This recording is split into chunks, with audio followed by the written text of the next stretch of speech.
Let's just kick this off with inviting the objections that's been coming up, whether it is with leads, whether it's with your dashboard or just your business. Mm-hmm. What's going on? What would you like to change? Yeah. So what we're kind of focusing on today is objections. So objections that you guys are encountering or perhaps anticipate and encountering at some point, and having a better understanding as to how you can handle those objections and some tips and tricks along that. So you guys can use the chat. You guys can use the Q&A to put any of those objections in that you most commonly want to try to get over and around and keep pursuing that conversation. I know I sent Beverly a couple of them. I think we covered a couple of them before.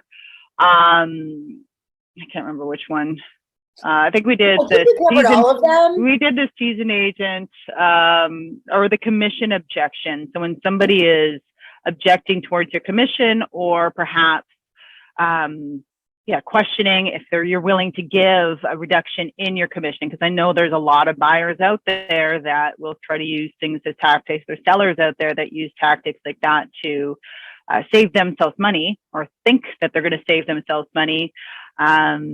And there's definitely brokerages even out there that offer reduced, those kind of commission plans that are reduced, that in certain cities make it harder for some agents to compete against because of that. So in your experience, Beverly, when somebody is objecting to or questioning the commission that you're putting before them, how do you personally handle that objection? My favorite line in really recognizing what we are meant to be offering with our expertise is, in the absence of value, questions compensation. And that really plays with anything that we are spending money on, because our brain equates the exchange as money for something, money for goods. And we attach ourselves with an expectation to what we're going to be receiving. And the average buyer seller, they don't really know how to have an expectation of what they're looking to gain, because they have no knowledge of the complexity of the process, as you say. So they're just taught by the world that in sales, you always negotiate the price, the value, the goods, the commission. That's just what you do in sales. They're not doing it for any other reason than that's what I'm supposed to do. And that's what's fun about really playing with that, because I know for myself, I used to get pissed off. My defense would go up, and then I didn't even want to work with you. Like, don't make me defend who I am and what I'm doing. But all the while coming to realize that they don't know any different. Mm-hmm. So we have to be able to explain our value so they can understand. That's it. We have, again, it's where that opportunity is meeting the expectation. And when they don't have an understanding, they don't know what they're going to get. They just think because you have a real estate license, you're just going to let them in a house and they're going to buy it. You're going to put a sign in the yard and someone's going to buy it. They have no idea what goes on behind the scenes, as they really probably shouldn't. But they have to understand those variables that can cost them thousands of dollars. So whenever you're identifying what they're paying, because what are buyers innately worried about? They want to keep as much money in their pocket as absolutely possible. They want to negotiate the sale of the home to save themselves the most amount of money to keep more money in their pocket. How do you do that? Because then the question of compensation is not even on the table. Mm-hmm. Because if you are able to voice how much money your expertise is going to save them, they're not even going to question the commission. A seller, what's their goal? They want to make as much money as possible. How are you going to help them make that much money? What are your systems? What are your processes? What are those repeatable things that in your presentation you can share with them, because if they don't see value, they're going to question, but if they see value, and this goes back to going to a steak dinner. Crystal, what's your high end steakhouses in Canada that you can The think high end, like price point? Yeah, like a high end steak. Like if you were to go and it was a 5-star. Okay. They're probably going to be around 7 million and up. No, Our average. If you're going for a steak dinner. Oh, steak. Yeah, I was like, I thought you said steak dinner. What is the restaurant that is going to be the most expensive? I feel like most people, they go to the Keg for steak. Now, where's the cheapest place you can go for a steak? Literally anywhere. I don't know. IHOP. Right. IHOP with the bagged lettuce that like tastes like fabricated plastic. Yeah. When you go to the high-end steak, you're expecting to pay the dollar because of the exchange of the expectation of that value. Yes. But when you go to a lower quality, you really don't care if you're spending $15, $20 on a steak. You're like, if it sucks, you just chalk it up as a bad experience and you won't get it again. Yeah. And that's the same way real estate is. That's the same way any sales service is. Mm-hmm. We just have to change our mindset to be able to have those conversations. And what the reality really comes down to is if they're trying to lower your commissions, there's a number, because they never try to lower your commissions when the number's right in front of them. Mm-hmm. Once in a blue moon at the settlement table, it happens, right? Because the seller or the buyer has an expectation on the bottom line. And if something changes from the time of contract to the time of closing, money can be talked about and discounts have to be given to make shit work. But in the reality, before you even have a contract, it is a number that's trying to be negotiated that is not even there. Mm-hmm. So why does it even matter if it's 4% or 10%? Because if we don't get the sale, there's 0%. Mm-hmm. If I don't sell your house, I make shit. If I don't find you a house, all the risk is on me. Mm-hmm. So in buyer agency, when we're attempting to get them to sign the agency agreement, that's where we have to put that stress on. This is not about you committing to me. This is about you holding me accountable to do my job. So please, if anywhere along the line, I'm not meeting an expectation, can you please hold me accountable to that? And I will not take it personally. I need to know. And people really, truly appreciate that, because if you talk to any disgruntled client, they're disgruntled because of lack of communication. Mm-hmm. As long as you are clear on the expectations out of the gate, it should not be a problem negotiating those commissions. And just point blank telling them we're negotiating a number that's not even existent right now. And looking at the competition, Crystal, you mentioned brokerages that offer net listing prices or already. Here's the thing with those. Find out what they're not doing in the process, because I can guarantee you there ain't nobody in this world that will give the same amount of time, energy, and efficiency into anybody if they're not getting paid full or more than full. Because it's just degrading. It's completely degrading. And if you feel the need to have to accept less than, what are you telling yourself? You're basically telling yourself that you're not worth very much. And people don't like that kind of energy. People want that energy of, wow, that's all the more you cost. That's all the more this costs. I can't not afford you. Mm-hmm. That makes sense. Now, would you say it's a similar situation on the buy side? Because a lot of buyer reps will offer like cashback incentives. So would you kind of, base that kind of similarly, where the buyer is looking for that agent's going to give them money back? Yes. So the more money they spend, the more money they get back. Yes, and it's educating the consumer as to why those companies exist and why they're doing that. And, my favorite stories are when I experienced relocation. Relocation companies in the States strip away just about every bit of your commissions. Why are agents willing to give up so much in commission for a deal? Because they have nothing else going on and they need everything handed to them, period. So usually you are getting I hate to say the bottom of the barrel, but you're getting literally the most uneducated people working for you because they're willing to work for peanuts. Because they're going on volume more than they are on quality. Mm-hmm. So if you're going for the quantity, how can you really give a high level of service? I would rather do 3 deals a month than 10 deals a month at a discount. Yeah.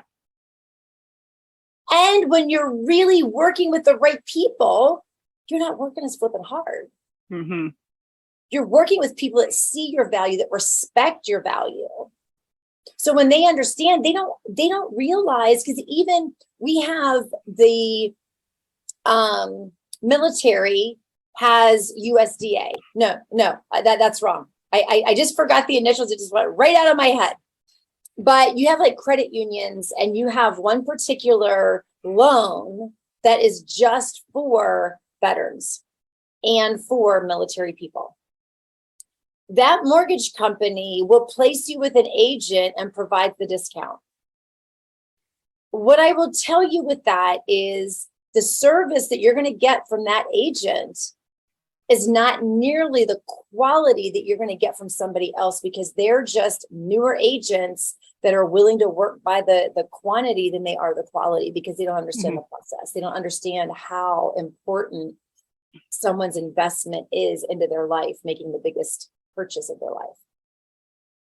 But we have to know how to explain that to people to be able to counter. So why it's always part of my coaching process to know your competition. You have to look at the 5 agents in your market that are your competitors that are kicking ass. What are they doing?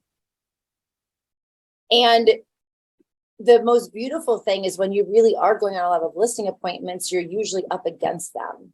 Mm-hmm. And I always want to be, I always like to be the last one, because I like to compare myself when I go into a listing appointment. I like to be able to ask them, so what all have you heard so far? What do you like? What don't you like? Because then I can cut right to the chase and talk about what they don't like and how I can overcome that and save some time talking, not talking about other things, because what's important to me may not be important to them. Mm-hmm. So this is a true story, Crystal. It's horrible, but it's true. Yeah. My fiance loves to play games with sales calls that he gets on the phone. And I was mortified in the car when he took this call. I don't know what y'all got going on in Canada, but since his surgery, he's getting blasted with pharmaceutical companies out of Canada that want to sell him drugs. Wow. So the lady called him. This is how scripts work, right? She called and she said, very broken English, "Sir, I'm wondering if you're interested in this drug, blah, blah, blah, blah, blah." Mark says, "I just found out I have cancer and I have a week to live." She said, "Oh, but we have this new drug that's da, da, da, da, da." He says, "Ma'am, I'm dying next week." She says, "But we have this new drug." He says, "Okay, ma'am, goodbye. I'll see you in heaven." She's like, "Oh, okay, bye." I so wish I could have had that recorded. Those are the phone calls that people are legitimately receiving. And we wonder why people don't want to answer the phone and why people don't want to talk with us. Mm-hmm. They don't listen. A lot of them don't listen, period.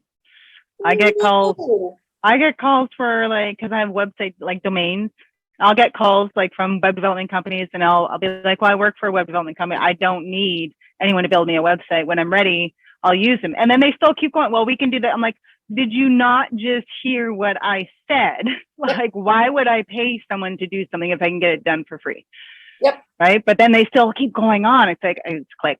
I'm done talking. You're not listening to me and what I'm saying to you. You're just going by whatever's in front of you to try to get the sale. And that is the basis behind everything that we're talking about, is active listening and truly finding out what their pain is. Talk less, listen more. So when you think about your presentation and how you're talking to somebody, if they're bringing up the commission, there's something of value that you were not able to get to them for them to absorb. And the only way we can get that is by asking questions and not talking. Because why would we want a drug if it's not going to cure what our ailment even is? Yeah. No, but they're still trying to sell it. But that's what a lot of us salespeople do. We go in and we think, oh, we're going to do this, and this. This is our delivery. But we never ask the question on what was important to them. And we may not have hit any of the facets that are important to them. So seller, buyer, what's most important to you in the process? How can I help you achieve what you're looking to obtain? And then once they say it, then you can provide the solution.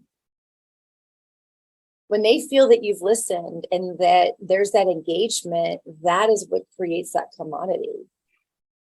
It's not forced. It's a very natural conversation then.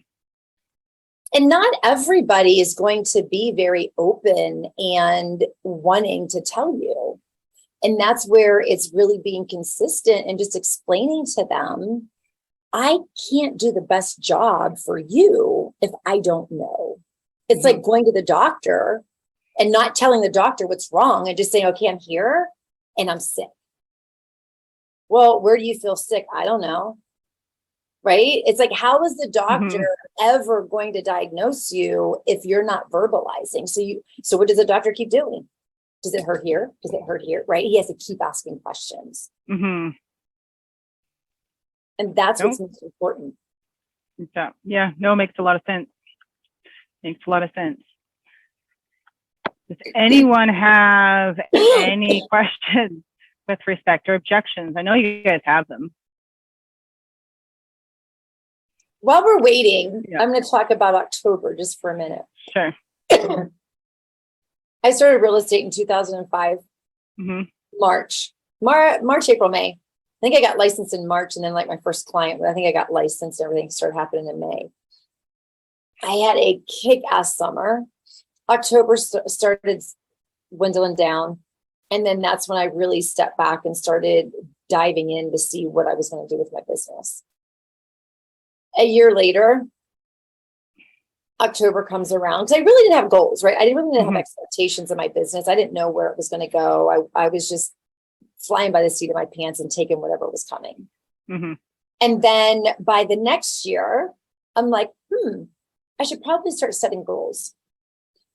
Well, by the third year, by 2018, I was literally ready to throw in the towel in October because it felt like my business was going backwards. Because once you get into something, you're just like fresh, you're having fun, you're just rolling with it. You don't have much expectations. And then it becomes a job. It seemed like every year in my business, October was the time I was ready to throw in the towel. October was the time I was ready to quit. But once you get through October and you fast forward to December, January, you're like back up and rolling again. This is the time of the year where you really need to start thinking about the next year. Because October, what we're doing in real estate is where we're going to be in 60 to 90 days. And if we're not focusing on stacking our next year and what our next year is going to look like, January is going to be here with a blink of an eye, and we're going to be caught with our pants down. Because most people are like, oh, first of the year, this is what I'm going to do. But October is really that season to really start thinking about your goals for the next year and what are those lead generators going to be into your business and how are you going to work them strategically. So, really thinking about what do you want to do every day when you wake up unemployed? Mm-hmm. Because you do in real estate, you Yeah. wake up every day unemployed. Yeah. But what do you want to do every day to make your business happen? And that's really what you're doing. You just got the keys again this year. You just got the keys to unlock the doors of your business, and you're waiting for the people to come in and shop your product. Mm-hmm. What do you want to become your responsibility to let people know you're open for business? And we have a quiet bunch today. I know it is. Hey, do they know where that chat button is, Crystal? It's they down do. at the bottom. Down at the bottom. But even that in the October, because again, a lot of people, even around this time of year, they're getting frustrated with the process because no one's moving now. Right? That's one of the most common. It kind of ties into the, we're just looking, or we're just browsing. But it's those just browsing people that are often just browsing right now that are going to be your spring market buyers. Right. So, and again, kind of going back into what Beverly says, it's your 30, 60, 90, even 180 days from now, what you're going to be doing. So get excited with the conversations you're having today, because that's going to make your business better in the next coming months. Right. Don't worry about, obviously we want transactions sooner rather than later, but if we can align several transactions for down the road, I'm sure you'd be just as satisfied, because you're still bringing in the revenues for yourself and the success of closing those deals. Yep. Filling that pipeline. And Mm-hmm. I had to learn to respect the times I wasn't as busy. Mm-hmm. The non-busy times is when I would start to worry and get scared that my business was like, mm-hmm. But really taking the advantage of that time to do my research, look at my competition, look at the market data, look at what's trending and happening in my community, and where did I want to plug in? What one thing did I want to bring new into my business over the next year? And we talked about on the webinar that we have to have multiple legs of resources to build our database. We can't just depend on one, because if we just depend on one, we're going to get very frustrated with it. A table can't stand on 1, 2, and it can stand on 3 legs, but it's not extremely stable. So what are we going to be doing to create and have fun with our business and not feeling like we're running around like a chicken with oh my God, what is that saying? Like a chicken with their head cut off. That's it. Yeah. It's a lot going on in your brain these days, I imagine. It's cloudy. Well, I'm forever getting those lines like jacked up. For me to tell a joke, I always lose the punchline. Like I can't keep the stories. I forget it. Yeah, you're thinking too hard about that. You lose it, and while you're talking about it. Yep. Yeah. So let's just talk about, just so if we have no interaction today, I want you to be able to have something that you can splice out of here and put into training.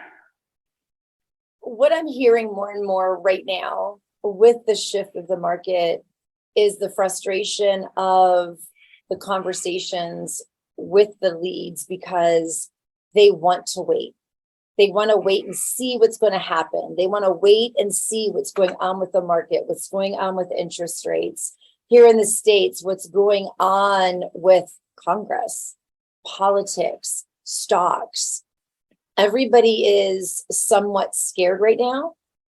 And that's okay, because that's what creates change.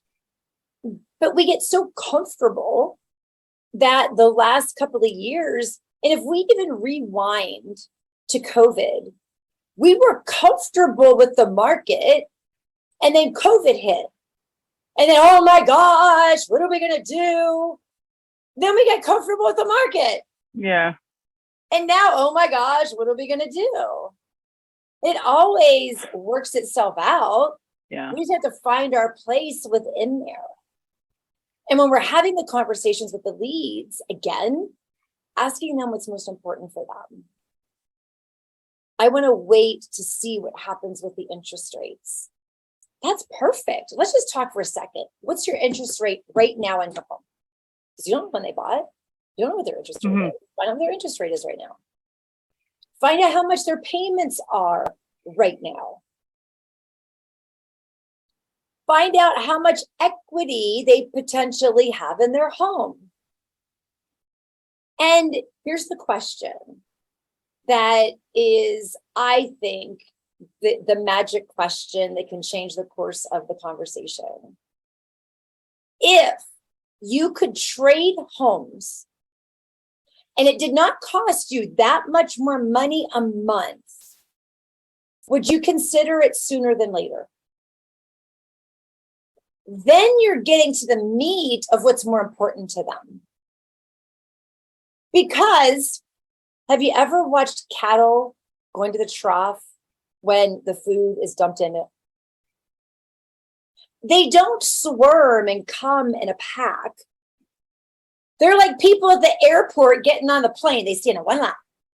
Stand in one line, waiting to go. They follow the crowd. The majority of the world follows the crowd. Our job is to veer them off a direction a slight bit. So when we're asking that question, is it something, because here's the reality. If they have enough equity to be able to make a purchase on a home, they could literally exchange homes and have the same freaking payment. Because if they have enough money to put down on what they're selling, it's something that could possibly be made to happen. But they're so focused on the wrong thing and nobody's thinking about the reality. So you're going to really be able to find out what's more important to them. Because the only reason people want to move is to create a lifestyle change. And if creating their lifestyle change is not important enough, there ain't no words, there ain't no nothing that you're going to be able to make happen. But you can ask the right questions to get them to go, didn't think about it that way. I don't know. And that's a lot of times my lingo with retirees, right? Well, I'm going to be retiring in 2 to 3 years. So I'm just like looking to get a feel for the market. Okay, great. If you found the perfect home today, would you be prepared to purchase that home and rent it out for the next 2 to 3 years and let that property make you money over the next 2 to 3 years? I don't know. What's that look like? I don't know. It costs $0 to get educated. So let's see what that looks like. I'm not saying that it's time for you to buy a home. I'm not trying to make you buy a home. I don't care if you buy. I just want when you do, you remember me. But let's exhaust all possibilities and let's just research it. The numbers work great. If they don't, so be it. Nothing's changed. Just got a little bit of education in the process. But I can absolutely promise you that there is potential for people to transact homes right now and not pay more money. Oh yeah, absolutely. There is. And really, and I don't know what it's like in the States, what you guys' interest rates are doing there, but we're kind of at a normal rate right now. Like we're not above, like I think we're sitting about 5% in and around there, give or take. Which is more or less kind of reasonable, right? It's a reasonable rate. It's just we've got spoiled over the past however many years with lower interest rates because of what was going on around us. Yeah. And now we're back to generally being kind of in that normal situation. Now, of course, if interest rates keep going up, then we're still not in a horrible situation, but we're still better than we were before. Like if you look past pre-COVID and kind of before that. So it's just flipping that mindset, as you said, steering them off that path to think differently. Because if we could move and our mortgage payments are going to be the same or just maybe a little bit more, or even just a little bit less, then that's, for most people, that's what matters. Yeah. And right? I think what we forget, Crystal, is painting that picture of if you stay where you are and continue to make the payments that you're making, is the quality of your life worth investing in what you have now? Or would you rather investigate and look at what those numbers might look like to invest in the life that you really truly want to have. Especially if there is travel involved, if people want to get closer to work, if people want to get closer to grandchildren. Do you really want to wait 6 months to see what happens to get closer to your grandchildren, to get closer to your work? Wait around 6 months, it may be worse. The interest rates may be higher. At least we know what we have right now. So if you wait 6 months and it looks like this, are you still going to think about making that move? Or are you going to stay where you are? And they may say, I'll just stay where I am. I don't have to move. Okay, great. You know that's not the client for you. Because honestly, they're just fishing. Yeah. But it's a process. It is truly a process. I said to my fiance the other night, I said, we have a restaurant here. We don't need to be there. It's a self-efficient. It runs itself. We could be anywhere in the world. I said, what would you think about selling all of our real estate? And we did. We added up all of our equity. We have about $1 million in equity if we sold all of our real estate. And we could make a monthly income off of the business because of who's going to be taking it over. Yeah. We can live very well. So I did Google do you know Canada is one of the best places to live in the world right now? It's in the top 5. It's actually in the top 3. Pretty expensive to live here. It's in the top 3 places to live as far as looking at a peaceful lifestyle. Yeah. There's a lot of nice places. Iceland is up there as number 1. But it was really interesting. But I said to him, would you consider that? He's like, I would. Now, are we going to drop everything and put signs on all of our real estate and sell it and just move to a different country? It's a process, right? Yeah. And it's going to create travel to be able to go to the different countries and experience it and feel it and test it. So people that are on your website are doing the same damn thing, just maybe not to that great of an opportunity. But they're just playing with the idea of what does it feel like to think about making that move? And the more we can bring them to that reality, the more that we can have that conversation with them. How great would it be for me to have a conversation with somebody in a country that I was really considering moving to? So if I was Googling Bali, if I was Googling Australia, and someone called me and said, are you thinking about moving to Australia? Yeah. Tell me about the benefits. Ooh. And it's truly going to be what experience that person brings to me in the conversation. It's going to raise that level of excitement. Oh, exactly. It's going to create more curiosity. Do a little bit more research, check things out a little bit deeper.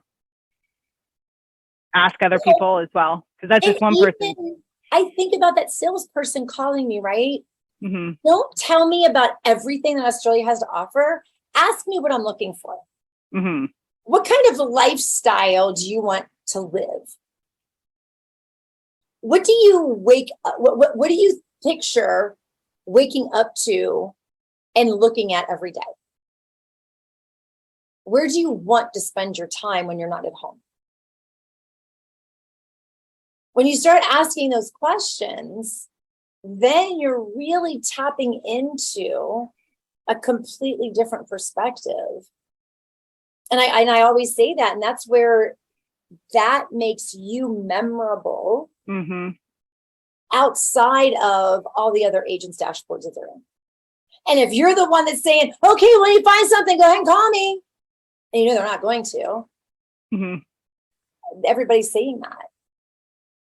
But when they're getting cold with you, and they're like, oh, I don't know. I'm just looking. I don't know what I'm looking for. I'm just, seeing what's going on with the market. Well, let me ask you, what is your current situation right now? How long have you been in your home?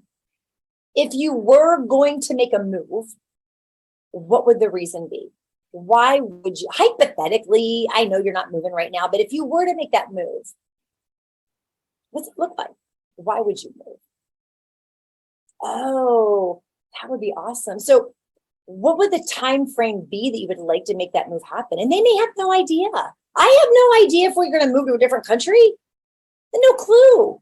6 months, a year, 6 years. I have no idea what it looks like. So I'm legitimately one of those people. I have no idea. But I'm open to opportunity. I'm open to suggestion. I'm open to talking about it. Because now the person I've talked to knows really what my heart is. Mm-hmm. And I see we have a few participants on here, and this is where I want and invite you to be opportunistic. I'm sitting here and I just said Canada is in the top 3 of best places to live in the world. I think you all are probably in Canada. Someone might want to call and ask me some questions. Just saying. And that's how we have to have conversations, because when we're out and about, when we're at a sporting event, when we're at a restaurant, when we're at a kid's soccer game, wherever we are, tune in to the noise around you, what people are talking about. There's a lot of opportunity that it just goes right over. Like you don't even hear it. But if you're so close-minded, you're not even hearing it. Mm-hmm. It's just not even in the vocabulary. No, there's definitely a girlfriend of mine, any opportunity she can. As soon as someone starts talking about anything about where they live or whatever, it's just like, whoop, she makes sure that they are well aware that she is a realtor. And she starts talking to them about, just different things. Right. So it's, I had a parent actually once that I was watching, her son was over. She gives me her card as her contact information. So, if there's any problems here, just give me a call. And of course, it's her business card. She was a mortgage agent. Now she's, I was like, oh, that's a pretty good tactic. All the moms, you're just giving them. Like, that's how she gets you. Like, instead of saying, hey, what's your number? She's just like, here. So I'm like, oh, that's pretty smart. It's pretty smart. But it really does. It really does for most of us, even myself. I've never been 100% comfortable confronting strangers. Mm-hmm. And I watch Mark do it all the time, and he's just such a natural at it. Like, he can get away with saying anything to people, and he just makes them laugh. Yeah. And once you make someone laugh, you have that way in. Mm-hmm. You own that conversation. When you open somebody up, you own that conversation. Yeah. And you can ask them whatever you want. Mm-hmm. So I challenge you to really bring that into your everyday life. As uncomfortable as what it is, find those few one-liners that will help you engage with people that you normally would not engage with. And you will be amazed at the conversations that you can truly have. Mm-hmm. And what I find so crazy is I come from a very small town where everybody knew everybody to a big metro area. Mm-hmm. You don't think that you'll ever run into people that know people, right? It's just not, right? It's a huge city, right? Yeah. I literally met with a real estate agent. She called me about one of the listings that we had sold a few months ago, and she was trying to get comps for, and it was one of those like Open Door, Zillow bought it and then flipped it and resold it. Yeah. And she's like, was that, da, da, da. Well, we started talking. I'm like, oh my God, I love this girl. We met for lunch. We meet for lunch. We started a little collab with my database. And that was on a Wednesday. On Friday, our new yoga studio opened up right around the corner from me. I go to the yoga studio and the girl comes over. She's like, oh my God. She's, oh shoot, I thought you were somebody else. And I immediately said, well, if you thought I was somebody else, obviously we might need to know each other. So we introduced each other, and she said, wait a minute, is your restaurant in Roswell? And I said, yeah. She goes, on Canton Street. She goes, you just met with my best friend 2 days ago. She says, whenever she had to leave because you all were running later than what you expected, she was meeting me. And she was supposed to be here at the yoga studio today, but something came up. Mm. And I'm like, holy cow, it's really a small world. Yeah. But we miss opportunities because we're too afraid to open our mouths to the people that are right there amongst us. But I look at it now as energy attracts energy, like attracts like. And wherever you are, more than likely the people that are around you are kind of in that same vibe energy. So the conversations that you're going to have are going to be very high level to your level, wherever you are. So practice those few lead-ins of how you're going to engage strangers, because that's really what the beauty is outside that comfort zone. And that's a huge comfort zone.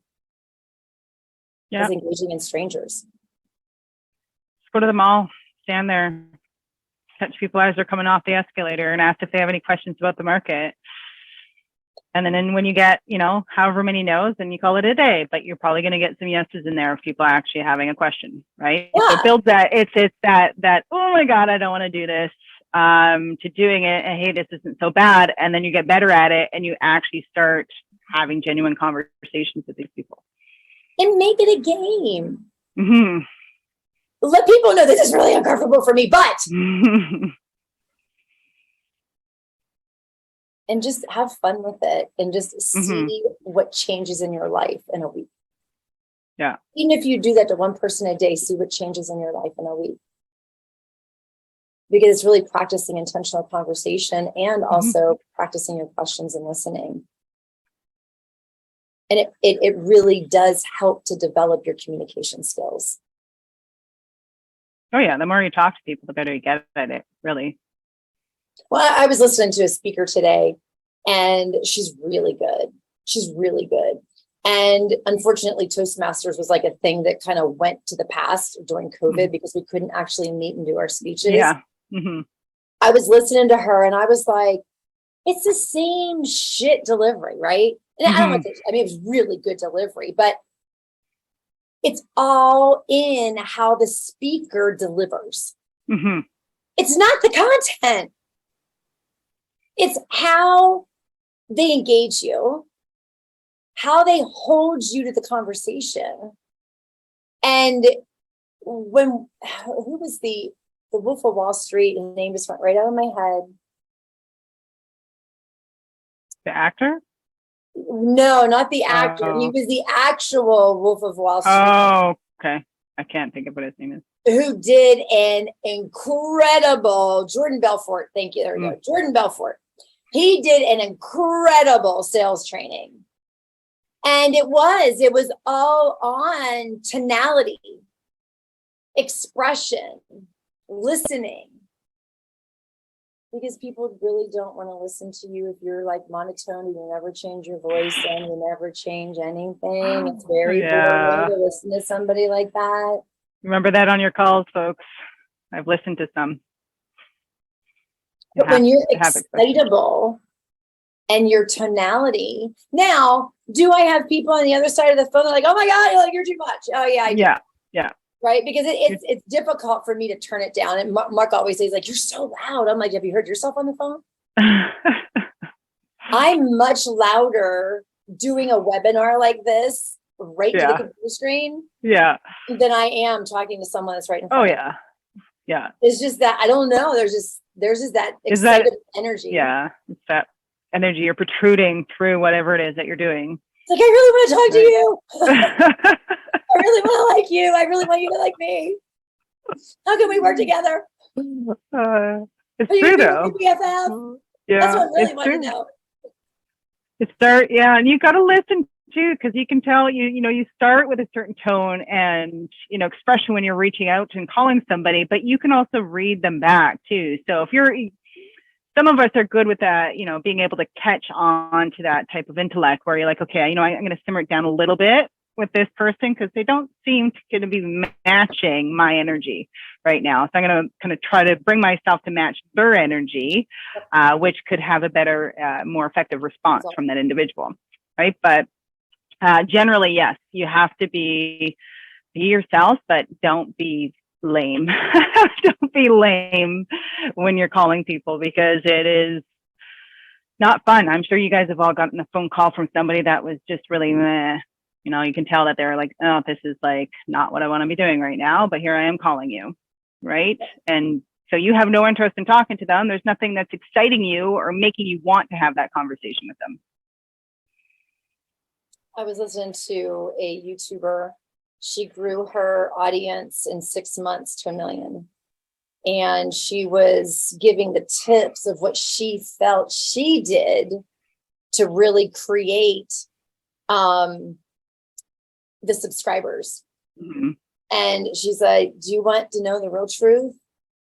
If you're not excitable and fun, don't do YouTube. Oh, you're gonna pick up right? Think it of is. the videos that attract you, because it is about the watch time, right? It's not about how many videos people are watching. It's about the watch time. How long have you have to have so many hours of watch time, and think of 1,000 subscribers and like 4,000 hours of watch time. What is going to keep people watching and clicking out in 30 seconds? Yeah. Yep. That's, and if you're boring and monotoned and you're not edited properly and always adding value, there's no reason for people to watch. No. Nope. So again, it always comes down to the value add. What value are you adding to the conversation? What benefit does that person have doing business with you? And if you can't answer those questions, I really suggest you dig in and figure that out, because that changes the conversations. Because when we lack confidence, we lack the communication. Yep. And that's 99% of the time why listing agents don't call their sellers. Because you put a sign in the yard, they think that you're going to sell at a certain price, and you've had nobody through the property in the last week, in the last 2 weeks. You don't want to call a seller and go, I got the price wrong. Right? So we just avoid at all costs the conversation, which is worse than being real. Yep. So that confidence piece is so huge, and that has to come with it, but has to come from within. So that's where I always took October and November for my research time to really dive into my market, really know. And Crystal, I would dive in so deep that I would look at, again, small market, right? So hone in on a zip code, hone in on a school zone, hone in on particular neighborhoods that you really want to be the brand, and look at what is the competition doing. So I would literally take all the sales. So here we are, October. I would look at all the sales for the year that happened since January 1st. And we only had like 500 a year. So it wasn't a whole lot to look through, but I looked through every single one. I had a spreadsheet right beside me. I'd write down, all right, Crystal sold one. She was with Weichert. Joe sold. So I would have every name one. I would put the check marks. And then when I get to 5, I put the slash. When I get to 6, 10, I put 2 slashes, right? So I knew who had market share. I knew where agents were coming from in my market. So if they weren't in my market, I would write where they were from. Northern Virginia, Central Virginia, because we were right in that cusp. Oh, okay. Where agents in our little town, because it was the bedroom community, did not have our own market share. And it was so frustrating because sellers that were moving out would connect with agents on where they were moving to, and that agent would come and list their property. Buyers that were moving to were looking either with the government in Central Virginia right below us, or Northern Virginia near DC right above us. So they would, because everybody wants to work where they live where they work. So they would connect with an agent there, realize they can't afford it, and end up in our market. And those are the two things that drove our market. So it was really difficult for us to gain market share. So when I realized the problem of the agents that were coming into our market that knew nothing about well and septics, guess what my message was? Seller beware, buyer beware. Because when I looked at all the sales that happened in that year and I saw a common denominator and realized the agents that lived, ate, and fed our community had less than 40% market share, it was appalling to me. And I'm like, I got to fix this because this is not right. And I no longer looked at my community as my competition. I needed my community to help me to gain more market share for our town and keep the outside agents from coming in.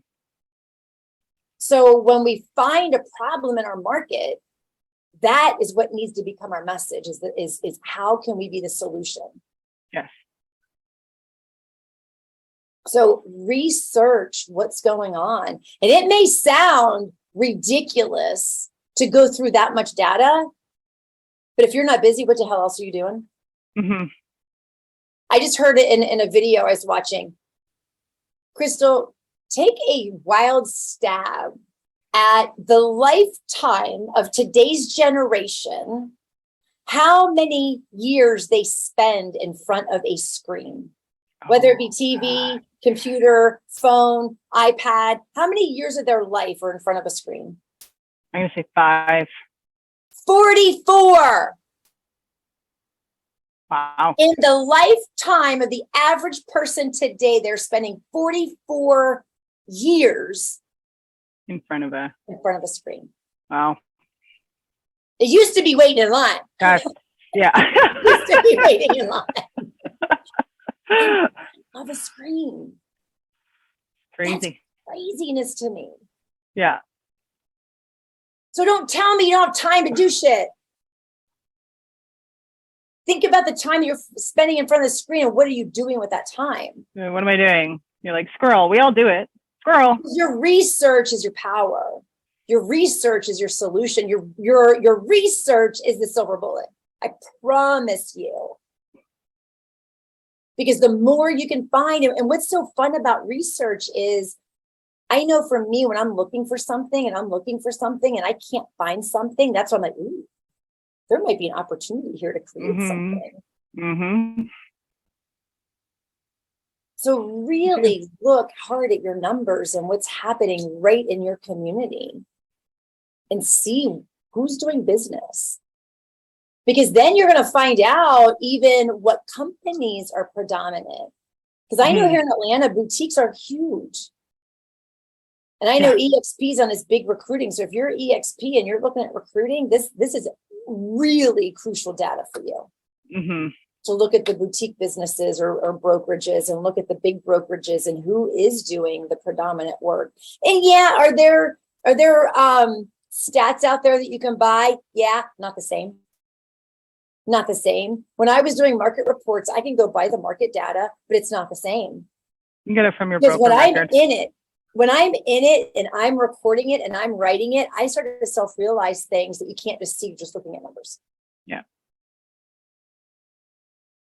So I highly encourage. From here, you can do it. Like I know Treb, you can, I think your broker record can pull that data, have the sales data for any city, who, you know, what it was, who's sold, and then just pull it all. Based on That's city. Great, but it's not detailed enough. It's not. You to can see discover the problem. No, exactly. And you can kind of pinpoint too, is like, again, when you're looking at farming areas. So one of the great things actually is also finding niche markets. So if you live in an area where there's a lot of golfing, with your Agent Locator website, you now have the ability, if you guys are on the automated site, you can create pages where you're doing custom polygons, and you can create it so it's like a niche, like golf community locations, right? So a lot of golf courses. So you can target that niche, hang out at the golf courses, make some friends. Absolutely. Right? And so look at the agents that may already have that market. Look at those communities. Break down your numbers. Look at the sales. You don't want to try and tap into a neighborhood with someone that already has over 30% market share. Yeah. That's where you're looking at that. High turnover areas where there's not an obvious dominant agent.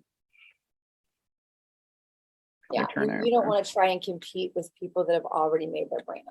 Yeah, it's hard, especially if they've been there and they've been door knocking, they've been flyering, they've been online advertising, whatever it is, it's hard to break in because they've already been, in most cases, in front of those homeowners multiple times.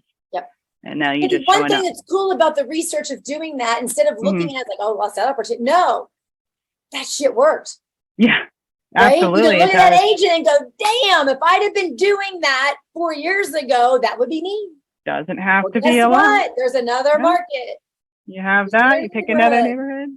Just where you see like the neighborhood, like realtors putting on events in the parks, right? They're trying to dominate. They're bringing the community together. They're making sure people know that I'm putting back into your community. I know your community and I want to work for you in your community. Community is, I cannot tell you, you asked about my hair, Crystal. Mm-hmm. We have customers that have been coming into the restaurant. They come in like every week and they take up a big table and they come in Friday nights and Saturday nights and they tip very heavily. And I got to know them and they own a hair salon that's right down our street. Mm-hmm. And I fell in love with them. Like every time I see them, they're like, oh, hey, how you guys doing? And the one girl, I'm like, I love your hair. She had a hat on. I'm like, I love your style. And I was complaining about the humidity here and my hair being all fuzzy. And she said, I need a model to do a Brazilian blowout. Would you consider? I'm like, yeah. And then I got the Brazilian blowout. I'm like, this is life-changing. Why haven't I done this before in my life? So while I'm there, I'm like, oh, can we get some color? My daughter has been doing my hair for the last forever, but she lives 9 hours away. So it is inconvenient. So they are now coloring my hair. They are now Brazilian blowing out my hair. They're now doing my extensions and I've become a permanent fixture at that salon. Yeah. Because they came into the restaurant and made themselves very known in our restaurant. And talked about what they do. And talked about what they do. And presented an amazing image. Mm-hmm. So find places that you enjoy hanging out in and get to know the people. Whether it's a restaurant, a yoga studio, whatever it may be, it doesn't matter. Go do what you love to do and meet the people there. Build the database. Mm-hmm. And that's where the magic is. And the research and in building the database. And communication, having the right conversation. Yeah. and. Just be happy. Well, I think that there's good, you have some things in here you can cut out of this webinar and make it some trainings. I think we had some really good topics. Yeah, absolutely. Absolutely. The zero interaction from the audience. Thank you very much. They're like, oh, I'm on, but I'm not listening. Yeah, I was here, I swear. They're just taking it all in. Can do this podcast. Yeah. We always joke with we have training team. My training team has our morning meetings. And we're like, oh man, we should have a podcast where it's like we talk about all the stuff we encounter. And like anonymously though, right? But it would probably like some of the stuff that we come across, in any industry, really, like when you're working and dealing with people and what have you, and just day-to-day life, because it's not all work all the time. It's personal stuff and what have you, right? I'm like, I feel like it would be pretty entertaining. Well, that's why we have like virtual live TV, right? Yeah, exactly. Yeah. I mean, you're literally watching people living at home, Yeah. They get paid for it. Isn't that crazy? Whatever. Mm-hmm. Let's just pay to live our life while some odd people want to watch. Oh, so always a pleasure. Always a pleasure. And always hopefully we have our person on in 2 weeks. Yeah, we will. I know the other individual, unfortunately, was no longer with AgentLocator. So we will, we do have some of the backups as well that have put their names forward as wanting to be on. So we'll definitely get somebody lined up for next week. Perfect. And go from there. Perfect. Awesome. Have an amazing day. Thank you. You as well. Thank you. Bye, guys.